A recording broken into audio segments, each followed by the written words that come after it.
Good morning, everyone. Jim here. It is Monday, February 13th, 2017, and I am looking at an op-ed page written by Charles M. Blow, and this is on the New York Times, the old gray lady.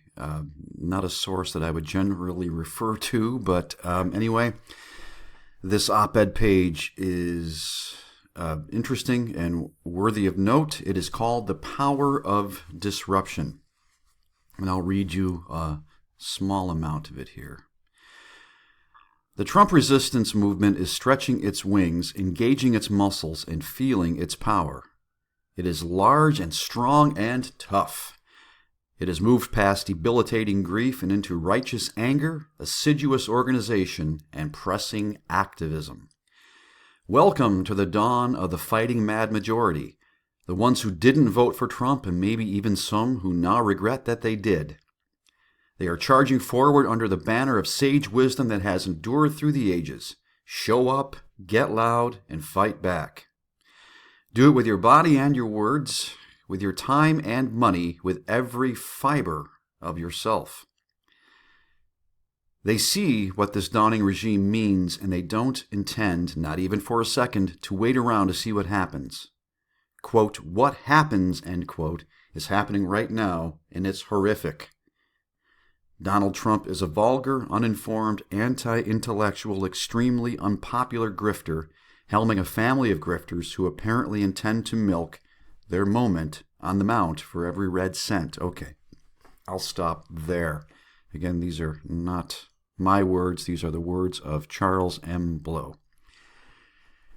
Now, if we jump over here to Twitter this morning, for hours now, the power of disruption has been trending. And again, this is in reference to the op-ed that I just read you part of. And let's look at some of the tweets. I guess we could consider this a time capsule here on the 13th of February in 2017. I mean, for the most part, these tweets, I think, are pro the power of disruption. Please read, please read. Please read. Again, taking the leftist view that this disruption is the appropriate thing to do. A lot of this stuff has been very base, so I'm not going to read it to you. The power of disruption. Keep drinking the Kool-Aid, just like the 230 people who protested the inauguration and are looking at 10 years. You have some opinions from the right here. But again, this is a very contentious issue, and this is definitely indicative of a pot that is about to boil over. We are on the verge of civil disobedience, civil unrest, which could lead to civil war. This is just another example. And again, there could be the X factor event that I alluded to in a video yesterday that could be the accelerant to blow this whole thing off, to pop this off. For the most part, though, and I recommend that you, if you're a user of Twitter, look for the power of disruption as a trending phrase. By the time you see this video, it may no longer be trending, but if it isn't, something similar is. Okay, the power of disruption. By disruption, liberals mean whining, rioting, looting, and destroying the property of hard-working Americans. Okay, that's a view from the other side. But from what I've noticed, for the most part, this has been a lot of very hateful, contentious stuff that has been tweeted here. And again, this is an indication of where we're at as a nation and a culture right now. We are angry. There is a lot of hate out there.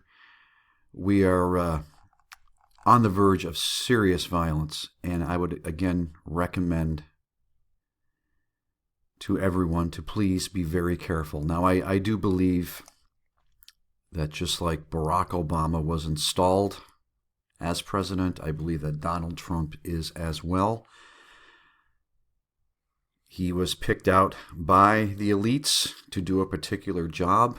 We don't need to look at that that man right there and what he's doing.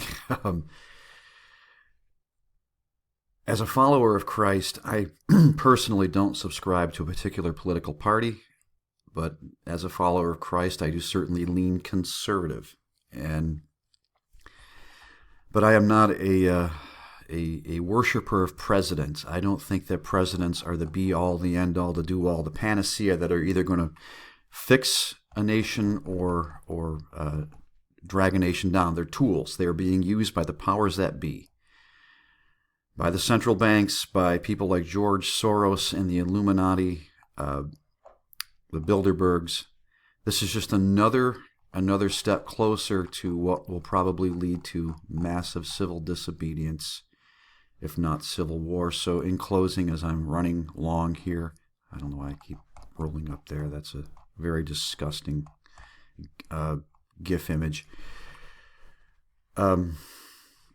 This is all being ultimately inspired by powers and principalities and rulers of dark places.